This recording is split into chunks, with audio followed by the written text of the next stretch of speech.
Welcome to the only daily podcast focusing on compliance news of the day. Each morning, start your day with a cup of coffee and Tom Fox, the voice of compliance, to hear about 4 of the top compliance, corruption, or leadership stories you will need to start your day.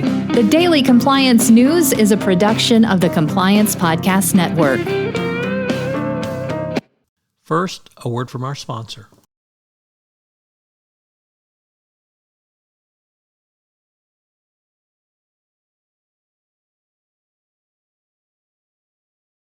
The Daily Compliance News for October 12, 2022, the Serial Edition.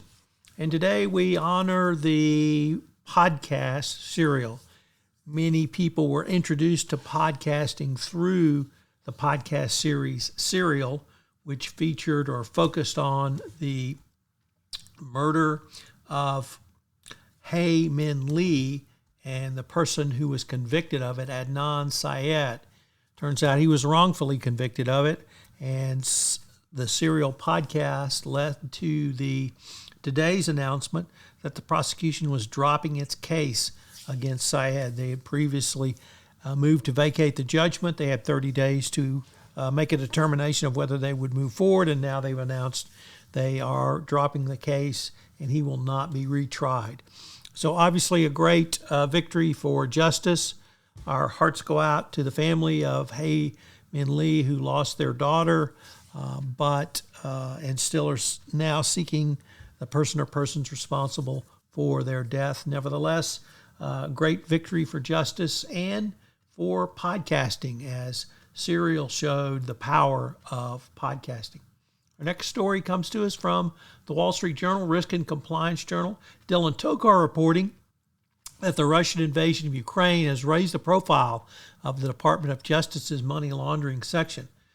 In many ways, AML has become sexy, and certainly whistleblowers for AML have become much more prevalent and indeed much more important, and are now seen as part of the U.S. national security effort around the fight against money laundering. But it all starts with the Justice Department. So DOJ named 2 veteran prosecutors to lead it around its money laundering and asset recovery efforts.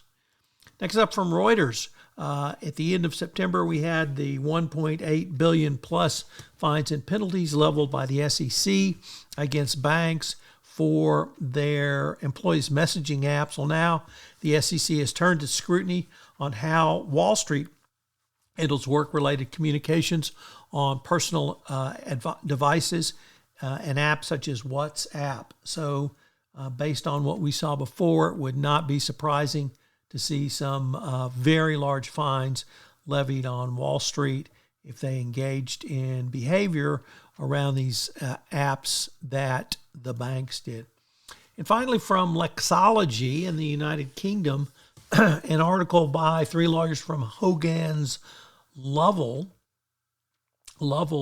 that the telecom industry is still at risk for bribery and corruption. And indeed, they believe it's the elephant in the room. So in the telecom world, still a high risk around bribery and corruption, and you need to take a quick, close look at it if you're in that space. The Daily Compliance News is a production of the Compliance Podcast Network and a proud member of C-Suite Radio. Thanks so much for listening. I hope you'll join me again tomorrow.